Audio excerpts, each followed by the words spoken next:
ओम नमो भगवते वासुदेवाय। भक्तों, आपका स्वागत है हमारे चैनल पूजा से पूजा तक में। कार्तिक का पावन मास आरंभ हो चुका है। दान, पुण्य, स्नान, पूजा, व्रत और त्योहार का महीना। हर माह में आने वाले कृष्ण पक्ष और शुक्ल पक्ष की एकादशी तिथि का विशेष महत्व है। ये दिन विष्णु जी की पूजा अर्चना के लिए समर्पित माना जाता है। मान्यता है कि इससे पुण्य फलों की प्राप्ति होती है। कार्तिक माह के कृष्ण पक्ष की एकादशी तिथि को रमा एकादशी का व्रत रखा जाता है। यह एकादशी दिवाली के पहले आती है। आज के इस वीडियो में हम रमा एकादशी के बारे विस्तार से जानेंगे। सबसे पहले जानेंगे कि एकादशी का क्या महत्व है तथा इसे क्यों मनाई जाती है। अंतर्गत प्रत्येक माह की 11वीं तिथि को एकादशी कहा जाता है। एकादशी को भगवान विष्णु को समर्पित तिथि माना जाता है। एक महीने में 2 पक्ष होने के कारण 2 एकादशी होती हैं, एक शुक्ल पक्ष में तथा दूसरी कृष्ण पक्ष में। इस प्रकार वर्ष में कम से कम 24 एकादशी हो सकती हैं, परंतु अधिक मास की स्थिति में ये संख्या 26 भी हो सकती है। एकादशी के व्रत का संबंध 3 दिनों की दिनचर्या से है। भक्त उपवास के दिन से एक दिन पहले दोपहर में भोजन लेने के उपरांत शाम का भोजन नहीं ग्रहण करते हैं, ताकि यह सुनिश्चित हो सके कि अगले दिन पेट में कोई अवशिष्ट भोजन न बचा रहे। भक्त एकादशी के दिन उपवास के नियमों का कड़ाई से पालन करते हैं तथा अगले दिन सूर्योदय के बाद ही उपवास समापन करते हैं। एकादशी व्रत के दौरान सभी प्रकार के अनाज का सेवन वर्जित होता है। किसी कारण एकादशी व्रत नहीं रखते हैं, उन्हें एकादशी के दिन भोजन में चावल का प्रयोग नहीं करना चाहिए तथा झूठ एवं परनिंदा से बचना चाहिए। जो व्यक्ति एकादशी के दिन विष्णु सहस्रनाम का पाठ करता है, उस पर भगवान विष्णु की विशेष कृपा होती है। सबसे पहले जानते हैं एकादशी कब है। रमा एकादशी तिथि सोमवार अक्टूबर 28, 2024। व्रत तोड़ने या पारण का समय अक्टूबर 29, सुबह के 6:31 से सुबह के 8:44। रमा एकादशी का शुभ मुहूर्त क्या है। एकादशी तिथि 27 अक्टूबर सुबह के 5:23, 28 अक्टूबर सुबह के 7:50। रमा एकादशी के व्रत के दौरान व्रत कथा का श्रवण करना बड़ा ही शुभ माना गया है, तो आइए सुनते हैं रमा एकादशी व्रत की कथा। एक बार धर्मराज युधिष्ठिर कहने लगे कि हे भगवान, मैंने आश्विन शुक्ल एकादशी अर्थात पापांकुशा एकादशी का सविस्तार वर्णन सुना। अब आप कृपा करके मुझे कार्तिक माह के कृष्ण पक्ष की एकादशी के विषय में भी बतलाइए। इस एकादशी का क्या नाम है तथा इसके व्रत का क्या विधान है। इसकी विधि क्या है, इसका व्रत करने से किस फल की प्राप्ति होती है। कृपया ये सब विधान पूर्वक कहिए। इस पर भगवान श्री कृष्ण बोले, कार्तिक माह के कृष्ण पक्ष में दीपावली के 4 दिन पहले आने वाली इस एकादशी को लक्ष्मी जी के नाम पर रमा एकादशी के नाम से भी जाना जाता है। इसके प्रभाव से ब्रह्म हत्या जैसे महापाप भी दूर हो जाते हैं। ये बड़े बड़े पापों का नाश करने वाली है। इसका महात्म्य मैं तुमसे कहता हूँ, ध्यानपूर्वक सुनो। हे राजन, प्राचीन काल में मुचुकु नाम के एक राजा थे। उसकी इंद्र के साथ मित्रता थी और साथ ही यम, कुबेर, वरुण और विभीषण भी उसके मित्र थे। ये राजा बड़ा धर्मात्मा, विष्णु भक्त और न्याय के साथ राज करता था। उस राजा की एक कन्या थी जिसका नाम चंद्रभागा था। उस कन्या का विवाह चंद्रसेन के पुत्र शोभन के साथ हुआ था। एक समय वो शोभन ससुराल आया। उन्हीं दिनों जल्दी ही रमा एकादशी भी आने वाली थी। जब व्रत का दिन समीप आ गया तो चंद्रभागा के मन में अत्यंत सोच उत्पन्न हुआ कि मेरे पति अत्यंत दुर्बल हैं और मेरे पिता की आज्ञा अति कठोर है। दशमी को राजा ने ढोल बजवाकर सारे राज्य में ये घोषणा करवा दी कि एकादशी को भोजन नहीं करना चाहिए। ढोल की घोषणा सुनते ही शोभन को अत्यंत चिंता हुई और अपनी पत्नी से कहा कि हे प्रिये, अब क्या करना चाहिए। मैं किसी प्रकार भी भूख सहन नहीं कर सकूंगा। ऐसा उपाय बतलाओ कि जिससे मेरे प्राण बच सकें, अन्यथा मेरे प्राण अवश्य चले। चंद्रभागा कहने लगी कि हे स्वामी, मेरे पिता के राज में एकादशी के दिन कोई भी भोजन नहीं करता। हाथी, घोड़ा, ऊंट, बिल्ली, गौ आदि भी तृण, अन्न, जल आदि ग्रहण नहीं कर सकते, फिर मनुष्य का तो कहना ही क्या है। यदि आप भोजन करना चाहते हैं तो किसी दूसरे स्थान पर चले जाइए, क्योंकि यदि आप यहीं रहना चाहते हैं तो आपको अवश्य व्रत करना पड़ेगा। ऐसा सुनकर शोभन कहने लगा कि हे प्रिय, मैं अवश्य व्रत करूंगा, जो भाग्य में होगा वह देखा जाएगा। इस प्रकार से विचार कर शोभन ने व्रत रख लिया और वह भूख व प्यास से अत्यंत पीड़ित होने लगा।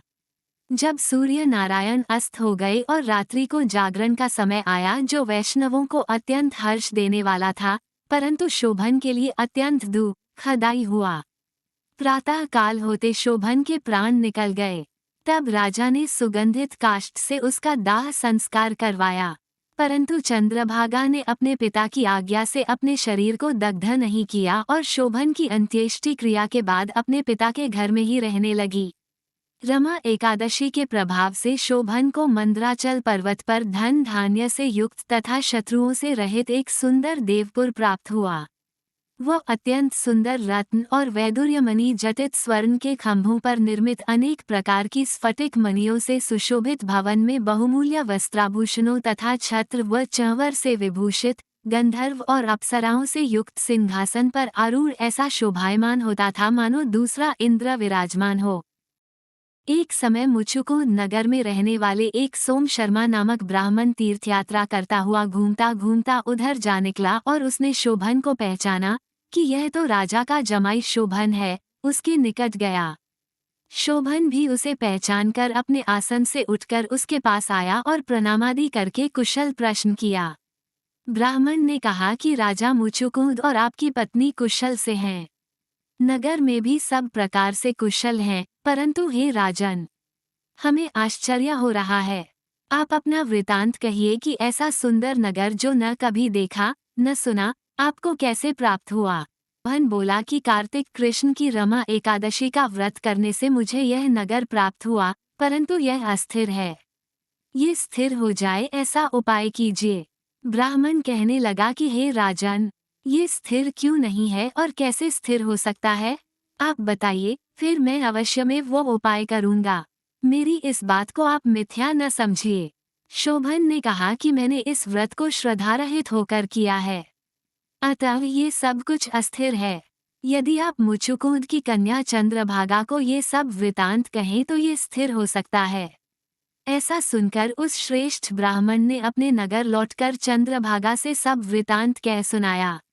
ब्राह्मण के वचन सुनकर चंद्रभागा बड़ी प्रसन्नता से ब्राह्मण से कहने लगी कि हे ब्राह्मण, ये सब बातें आपने प्रत्यक्ष देखी हैं या स्वप्न की बातें कर रहे हैं। ब्राह्मण कहने लगा कि हे पुत्री, मैंने महावन में तुम्हारे पति को प्रत्यक्ष देखा है। साथ ही किसी से विजय न हो ऐसा देवताओं के नगर के समान उनका नगर भी देखा है। उन्होंने ये भी कहा कि यह स्थिर नहीं है। किस प्रकार वह स्थिर रह सके सो उपाय करना चाहिए। चंद्रभागा कहने लगी, हे विप्र, तुम मुझे वहां ले चलो, मुझे पतिदेव के दर्शन की तीव्र लालसा है। मैं अपने किए हुए पुण्य से उस नगर को स्थिर बना दूंगी।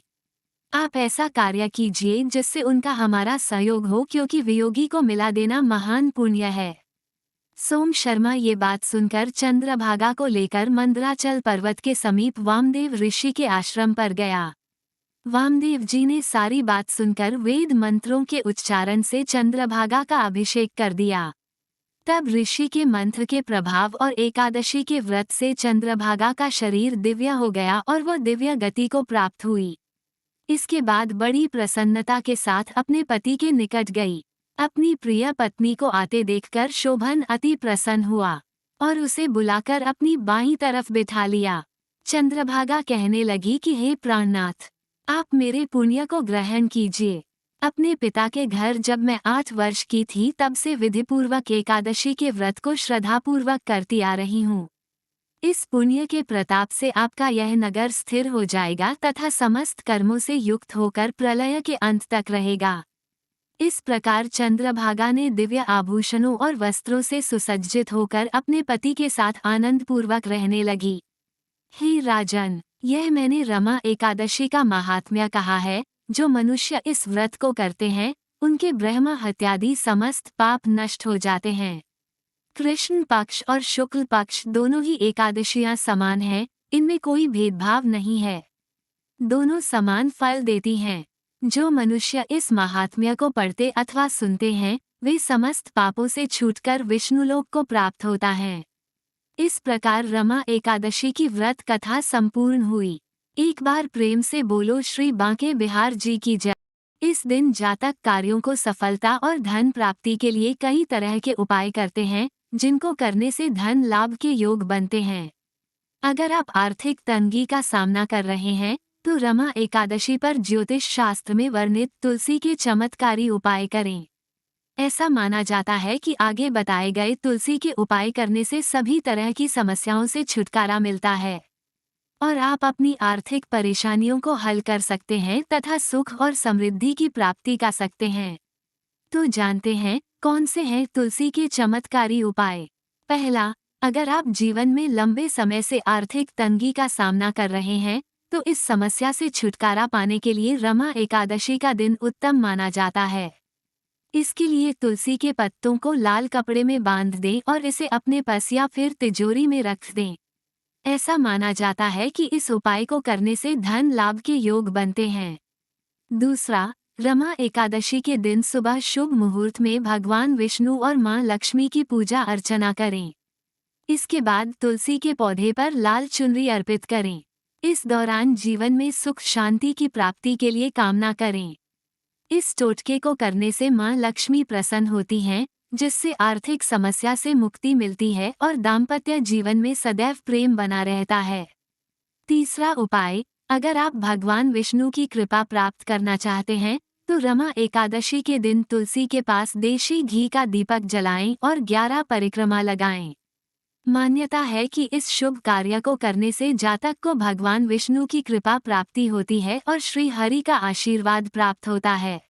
चौथा उपाय, अगर आप वैवाहिक जीवन में किसी समस्या का सामना कर रहे हैं, तो रमा एकादशी के दिन तुलसी माता की उपासना करें और देसी घी का दीपक जलाएं, क्योंकि तुलसी माता को मां लक्ष्मी का वास माना जाता है। इस टोटके को सच्चे मन से करने से वैवाहिक जीवन सदैव खुशहाल रहता है और पति पत्नी के रिश्ते में मधुरता आती है। रमा एकादशी पर तुलसी से जुड़े उपायों के अतिरिक्त कुछ अन्य खास उपाय कर अपने जीवन को खुशहाल बना सकते हैं, जो इस प्रकार हैं। 1. यदि आप जीवन में लंबे समय से आर्थिक तंगी से जूझ रहे हैं, तो इस समस्या को दूर करने के लिए रमा एकादशी शुभ मानी जाती है। राम एकादशी के दिन भगवान विष्णु और धन की देवी मां लक्ष्मी की विधिपूर्वक पूजा अर्चना करें। प्रिय चीजों का भोग लगाकर जीवन में सुख शांति की कामना करें। ऐसा माना जाता है कि इस टोटके को करने से आर्थिक तंगी दूर होती है और जातक को जीवन में धन की कमी नहीं होती है। 2. अगर आप वैवाहिक जीवन में किसी समस्या का सामना कर रहे हैं, तो रमा एकादशी के दिन तुलसी माता की उपासना करें और देसी घी का दीपक जलाएं, क्योंकि तुलसी माता को मां लक्ष्मी का वास माना जाता है। इस टोटके को सच्चे मन से करने से वैवाहिक जीवन सदैव खुशहाल रहता है और पति पत्नी के रिश्ते में मधुरता आती है। 3. धन प्राप्ति के लिए रमा एकादशी के दिन पूजा के दौरान लाल कपड़े में 5 कौड़ियां बांधकर मां लक्ष्मी को चढ़ाएं। कुछ समय बाद इसे पर्स या तिजोरी में रख दें। माना जाता है कि ऐसा करने से जातक को धन की प्राप्ति होती है और रुका हुआ धन प्राप्त होता है। ऐसा माना जाता है कि इस तिथि पर कुछ गलतियों को करने साधक को जीवन में कई तरह की परेशानियों का सामना करना पड़ता है और भगवान विष्णु नाराज हो सकते हैं। ऐसे में आइए इस जानते हैं कि रमा एकादशी के दिन क्या करें और क्या न करें। रमा एकादशी के दिन क्या क्या चीजें जरूर करें। 1. एकादशी व्रत सच्चे मन से करना चाहिए। 2. श्रद्धा अनुसार विशेष चीजों का दान करना उत्तम माना जाता है। 3. भगवान विष्णु को फल और मिठाई समेत प्रिय भोग अर्पित करने चाहिए। 4. प्रभु के भोग में तुलसी के पत्ते जरूर शामिल करें। 5. व्रत का पारण अगले दिन यानी द्वादशी तिथि में करना चाहिए। 6. भजन कीर्तन करना चाहिए। 7. तुलसी माता की पूजा करें।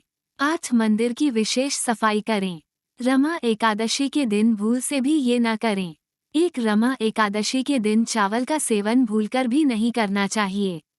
2. इसके अलावा तामसिक चीजों के सेवन से दूर रहना चाहिए। 3. किसी से वाद विवाद न करें। 4. सुबह की पूजा के बाद दिन में सोना वर्जित है। 5. बड़े बुजुर्गों और महिलाओं का अपमान न करें। 6. धन की बर्बादी करने से बचना चाहिए।